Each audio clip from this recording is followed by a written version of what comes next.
Hey, what's up, my beautiful people? Welcome to your full moon in Pisces video. I am the spiritual bodybuilder. Thanks for joining me. Uh, so I'm sure you guys are feeling this energy, man. This is a very endings, new beginnings, transformational, karmic kind of time. It's very, very intense, and there are many reasons for that. So let's go ahead and get into the charts and see what's going on here, because we have let's see.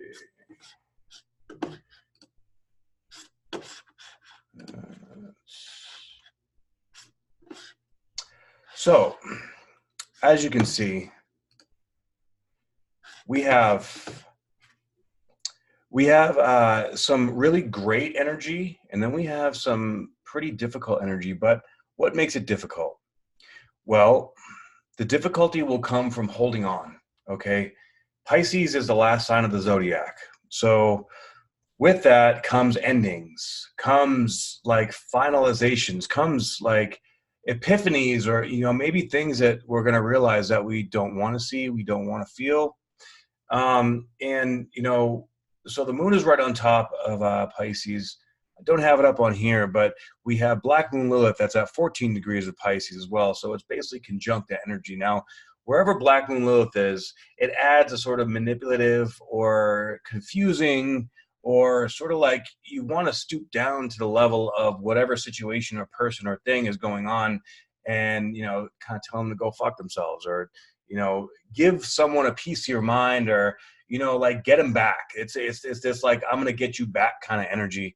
And with Neptune, we can be creating images, or like fantasies in our mind of things and situations in our lives that are like, well, you need to get a dose of your own reality check or whatever.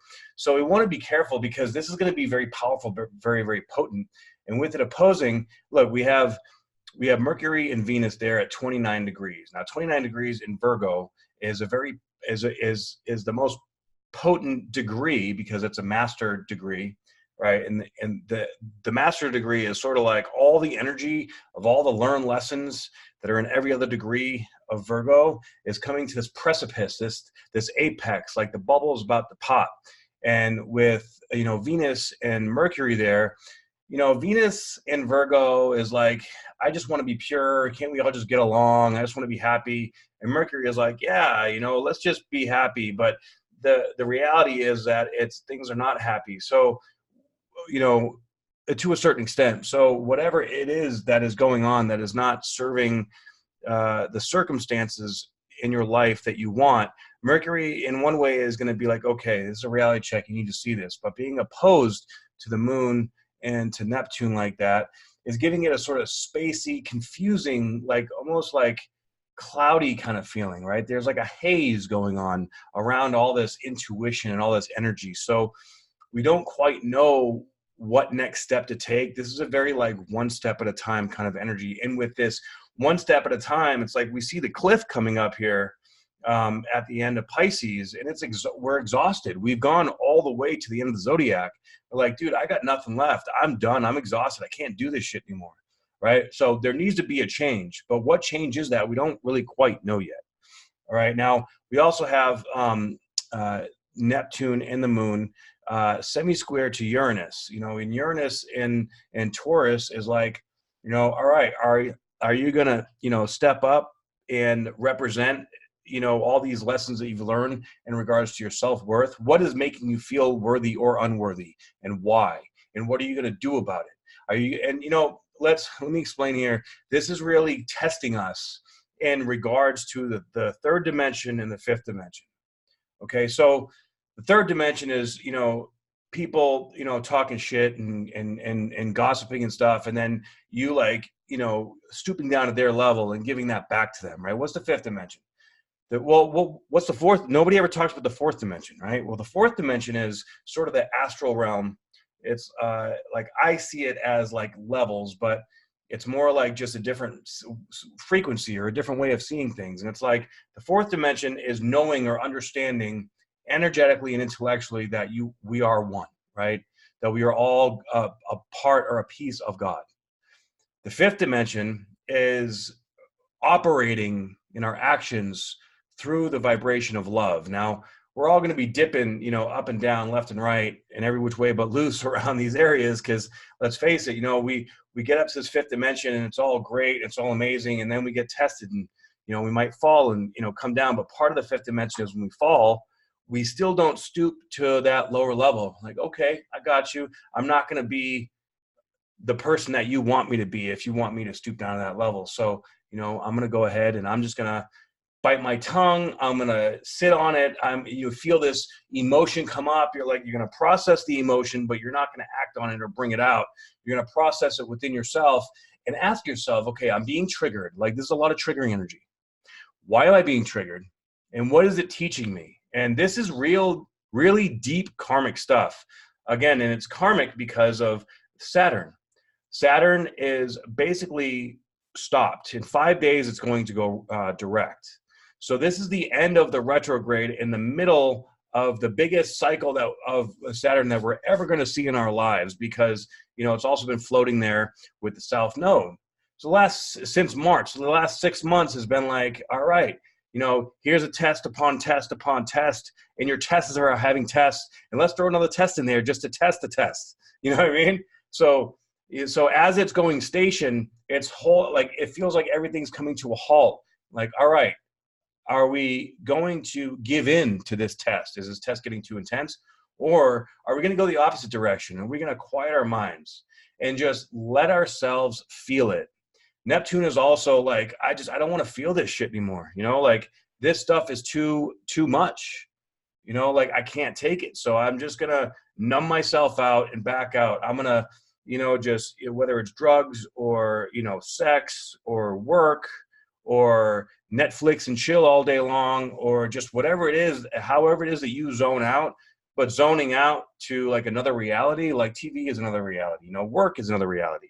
And just throwing your life out of balance, then that's an escape. All right. That's escapism. So we want to be careful of that escapism, because, you know, right now we have a really great opportunity here to face and feel and process all this stuff. And hey, easier said than done. I get it, man. Like, it's not easy, but it's necessary. This work is very important right now. And as you can see, we have Jupiter here at 16 degrees now. So, you know, it's almost an exact square to Neptune. So that energy too is like, you know, all right, are you, this is spirit and ego trying to come together with a common understanding of how we're going to process this energy and go forward, and what our belief system is about how we're going forward and what is coming through in our life. And this, you know, it's also square to Mars here and the sun loosely, you know, so this T square, because then there's an opposition between Neptune and Mars and the moon and the sun, which are basically, you know, right there, all talking to each other. This is that, like, look, you gotta, like, Mars wants to go forward, wants to make shit happen, but, you know, and Jupiter is like, you know, okay, like, let's go, but we got to be methodical about it, you know, because we don't want to skip a step. And Neptune is, but what is a step? We have to create the steps. And it's confusing, because there's one side where we're like, okay, just quiet your mind. The other side is like, no, we got to go forward. And they're pulling in two different directions. And there's Jupiter like, okay, well, what do you believe? You know, how are you going to do this? And with that also, quincunx to the North Node, it's like, you know, okay, there's like, I'm getting a visual of like a group of people all arguing like about this topic, say vaccines, a really hot topic, right? And everybody there is like 10 different people with 10 different opinions on 10 different ways to do it, you know, but ultimately the end result everybody wants is for, you know, health, you know, for happiness, for purity, for everyone to be safe and good. But because of the belief systems are all different, we have to find a way to compromise and let the ego down, right? But with that heated amount of topic, that's that Mars like, oh no, you didn't just say that, you're wrong, and this and that, you know. So that's where we just gotta kind of take a step back, because as we step back, we'll find that, like, as the process unfolds and we allow it to unfold, the things, ideas, or beliefs that are not for the highest good or irrelevant are gonna cancel themselves out. You know, that Neptune energy, we are all one. It's emotional, but well, you know, this is our an opportunity to master our emotional self at the greatest degree. And then once Saturn comes forward, then that Saturn's gonna be like, all right, you did well, you did, you know, this happened during that test, okay? And we've had a lot of tests in the last 6 months. So now Saturn's like, all right, time to go forward. And things are going to start falling into place next week, right? We're going to stop feeling this like blocked, kind of stuck energy. And we're going to start feeling like, all right, now I'm seeing like I can put one foot in front of the other again. Let's go. Let's make it happen, right? So that's going to be a good thing. And, you know, of course, we still have this North and South node, Capricorn and Cancer, foundational energy, really like just testing us and making us, you know, look at and question, you know, everything going on in our lives. And so we also, on a brighter note, I guess I should have gone with the brighter note first, but you know, I think both sides are important. And, you know, I'm an optimist and a realist, right? So you need, well, I guess I'm a bit of a skeptic too with that certain thing. So I like to, you know, it's like MMA of belief systems. I like to bring them all in together, and that's what Jupiter's all about. Like what works best for you, right? There's no one right way. You only know what's right and what's best for you, how to produce the most effective outcome. It's either effective or ineffective. It's not right or wrong. Okay, so we also have Pluto, the South Node, and Saturn sextile to Neptune and the Moon. So, you know, Pluto is all about disintegration, about letting go, about digging up the shit that we don't want to see and feel when it comes to our life purpose, when it comes to who we are, when it comes to the structure of our emotions, of our life. And, you know, it's interesting because Pluto and Saturn are really all about structure, right? Pluto is more like the underbelly, the unconscious, subconscious structure that we don't really understand fully. It's in the shadows. Saturn is more like the structure that we consciously create. Okay, it's this time and space concept. So being sextile with, you know, the planet of, you know, dissolving, disillusion, fantasy, or even escapism, right? It's speaking in harmonies, you know, which is allowing us to sort of let go and let things communicate more efficiently. Now with Pluto, that communication can still be difficult because Pluto is just a dark, difficult sign, right? But it's necessary. This is a necessary time for necessary releases. And the more sober, the more clear, the more conscious we are, the more we're able to observe our own consciousness, our own energy, the more work we're going to be able to get done here. Okay, so this is really about just letting things go, observe it, being the observer of our reality and of our consciousness and of our thoughts, and letting things fall, letting the chips fall where they may. Right. So we also have so we have the sextile between Pluto, Saturn, and this full moon. Then we have the full moon that's trine to the North Node, which is, you know, really a positive thing, because this is getting to see a clearer understanding of where we really want to go, you know, for our destiny. And it's very deep and emotional, right? It's also cardinal. So this is like, you know, a mutable energy to a cardinal energy is like, we need to change to initiate this new beginning, to go into the direction of our life that, you know, we see in our mind that we want to create. All right, so this is great creation energy, because, you know, so sort of like birthing energy, right? Birthing is like excruciating pain. It has to go through a process, but then once the pain is done, it's a beautiful new beginning. So a lot of birthing and dying sort of energy right now. So we also have the North Node sextile over to the Sun and Mars. And, you know, this is, you know, in the fifth house in Virgo, this is also like purification. Again, another level, another layer and depth of what do we want to see, what do we want to create, and what do we have to get rid of or purify in order to get there. And then what are the steps, what are the steps we need to take in order to go in that direction? And then with that energy trine over to Saturn, the South Node, and Pluto, that's again allowing us to restructure, to reframe, to rebuild, to renew, to reorganize, to rethink, to revamp, any type energy. It's allowing that information and energy to come through clearly, and it's very grounded because this is between two earth signs. All right. We have the mutable earth sign and the cardinal earth sign. So again, this is changing and shifting the foundation, and that can be very, very uncomfortable, right? But it has to be done. So with all this energy really happening, the moon is sort of like the primary, energy here that's bringing everything up, that's bringing stuff up emotionally to the surface. In order to have this new beginning, we have the next full moon here in Aries, okay? So we also have, besides the semi-square to Uranus, Uranus is also sesquiquadrate to the sun. So sesquiquadrate, this is past life stuff. We're clearing past life traumas. We're clearing past life karmic issues that we've been struggling with for a very, very, very long time. When we do this work, when we step into it, we are star seeds, we are light workers. And when we step into this work, it's incredibly difficult.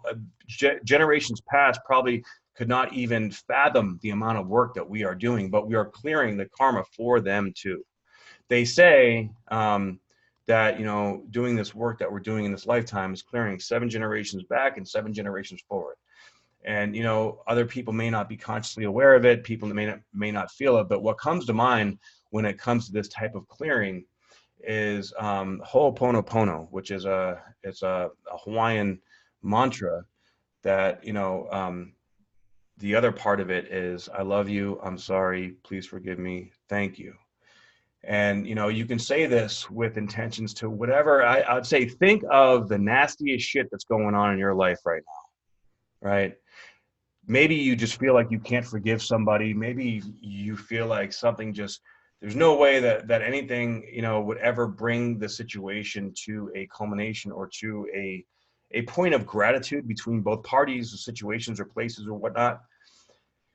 And set the intention to forgive with just Ho'oponopono and have the intention of forgiving, I love you, I'm sorry, please forgive me. Because when you forgive the situation, when you forgive what's going on, you're clearing that karmic debt.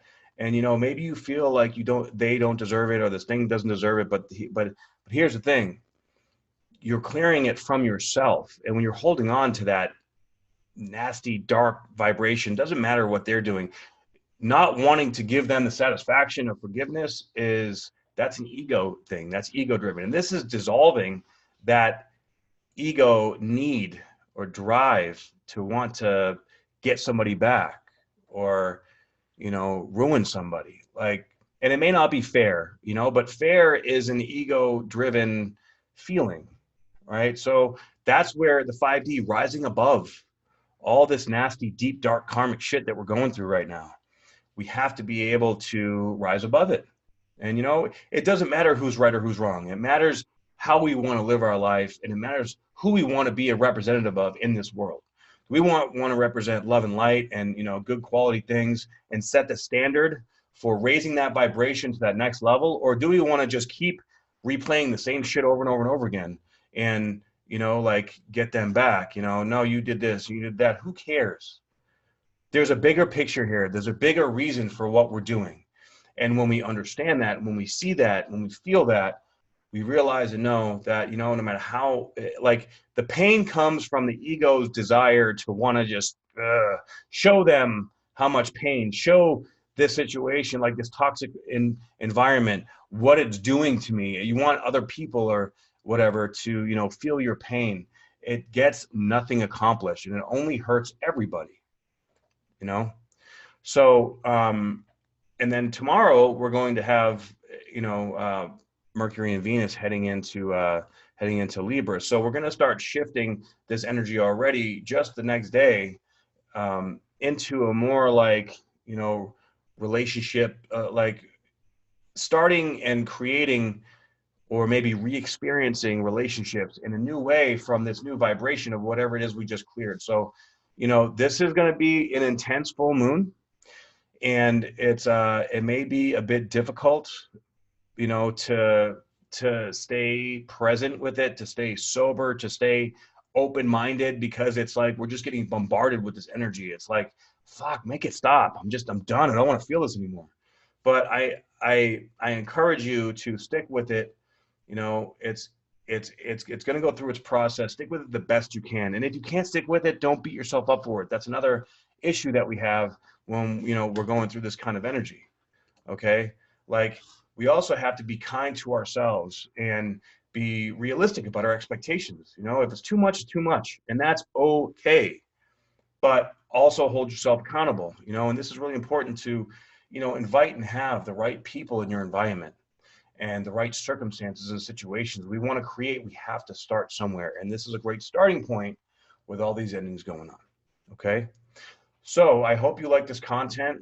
If you resonate with it, or if you have any, you know, stories of what you're going through on your own, please comment down below. I'm really interested to hear what you guys have to say, and you know, I hope you guys have a productive time going through this moon. And you know, things are going to start speeding up next week. Okay, after the 18th, it's go time. So, you know, weather the storm right now and just prepare for things to start shifting.